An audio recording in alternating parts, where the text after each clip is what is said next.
Now in 2.4, we're going to actually show you how to calculate the correlation. In 2.3, we talked about what correlation is. It's a measurement of the relationship, strength of the relationship between the explanatory and the response variable. In 2.4, I'm going to show you how do you find that number using your calculators. But before we jump into that, let's talk for a minute about some properties of that value R. Now, to calculate correlation, both variables have to be quantitative, like numerical numbers, right? If one or both of the values is categorical, we can consider the association, but we can't calculate R. They both have to be quantitative. Now, properties of this number. Number one, correlation makes no distinction between the explanatory and the response variable. It makes no difference which variable you call X and which variable you call Y. So notice in this example, they're looking at foot length versus height in A, and the correlation is 0.84. But if they switched it and looked at height versus foot length, they switched the variables right here, and ran the correlation number, it's still 0.84. All right? That's all there is to it. It doesn't matter which one is X and which one is Y. So let's look at the second property. Because R uses standardized values for the observations, R does not change when we change the units of measurements, X, Y, or both. Okay, so what does that mean? Here's the same example. Foot length versus height, but this time they measured it in centimeters. Okay, they measured in centimeters. Well, they calculated R, it's 0.84. Now, if they change those calculations now to inches, both of them are changed to inches, look, R is the same, 0.84. And it wouldn't matter if they changed the foot length to inches and not the height, or vice versa. If they did one and not the other, it won't change the R value. But all that to say, units are not going to change R. So keep that in mind. The correlation value is not going to change just because the units did. And then the very last property you need to know is the correlation R has no units of measurement because we're using standardized values. So you got to make sure that when you tell me what R is, you don't put a unit on it, like inches or feet or yards, whatever. Okay? No units for R. So let's look at this. The formula for correlation involves mean and standard deviation of both variables. Because the mean and standard deviation are not resistant to outliers, the correlation isn't resistant to outliers either. So consider a scatter plot in which the majority of the points form a positive linear association. Okay? Majority of the points are out here, right? But there's outliers out here. Right? The outlier that is in the same pattern as the rest of the points will make it closer to 1. So this guy right here could be considered an outlier because he's not with all the rest. However, he's in the pattern, right? So this outlier could make us closer to 1. However, these outliers out here are going to make our R value closer to 0 or maybe even negative. So depending on where the outlier is, it could make your correlation value stronger or weaker. Okay? So keep that in mind. Let's look at how do we do this in the calculator. So I'm not going to read through this. I want you to pause the video and write these steps down in your notes. Make sure you understand them.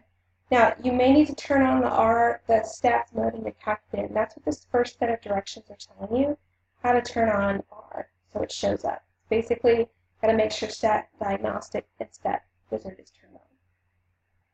Now, the nitty-gritty is this guy. How do you do it? You got to enter the data, press stat, and over to calc. Plug it in like this, and at the bottom you're going to find an R value. Okay? Also known, by the way, as the correlation coefficient. Okay? Make sure you know that verbiage. So let's try an example. So here's the height in inches and the number of rebounds in the 2014 playoffs for 7 members of the NBA champions San Antonio Spurs. Calculate the correlation. All right, so what did I do? I used my calculator, and I put my data in the list. All right, so here's my list. You can see at the height in list 1, rebounds in list 2. All right, then if I follow the directions on the previous screen or in your notes, you're going to go back out to stat, over to calc, and I want number 4. You got to do linear regression. Okay, so list 1, list 2. Just leave the rest of this blank. Go down to calculate. And it's going to give you a lot of stuff we're not going to use right now. A, B, and R squared, we don't care. What we care about is R, the correlation coefficient, which is 0.384. And I would encourage you to take this to 3 decimal places. So R is equal to 0.834. 0.834. All right, and I followed the keystrokes that I gave you previously. Now, example 2. Metabolic rate, the rate at which a body consumes energy, is important in studies of weight gain, dieting, and exercise. We have data on the lean body mass and the resting metabolic rate for 12 women who are subjects in a study of dieting. Lean body mass given in kilograms is a person's weight, leaving out all the fat. Metabolic rate is measured in calories burned per 24 hours. Scatter plot shows the relationship between the metabolic rate and the lean body mass. So there it is. It has an R value or correlation coefficient of 0.88. What would happen to this correlation value if the metabolic rate was plotted on the horizontal axis and the lean body mass was plotted on the vertical? So they switched them. What's going to happen to that R value?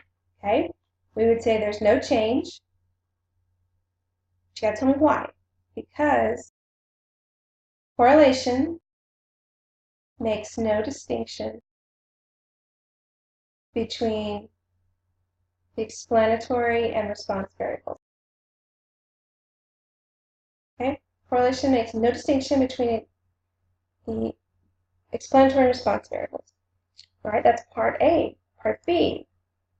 What would happen to the correlation if the lean body mass was measured in pounds instead of kilograms? Okay? That was the second property we talked about, that the units don't matter. If the units change, the correlation is not going to change. So what's going to happen? No change, because the correlation doesn't change when we change the units of variables. Okay? Correlation does not change because you change the units. And then lastly, part C. How implanted the correlation between the metabolic rate and lean body mass is 0.88. Ignore that 5 right there. It doesn't really matter. It's a typo. 0.88 kilograms, or I'm sorry, 0.88 calories per kilogram. Is this correct? It's not correct because there's no units on R. Okay? No, it's not correct because correlation values do not have units. All right? So we're looking at the properties of R and how do we use our calculators to find that value of R. Hope that makes sense, and we'll see you in class.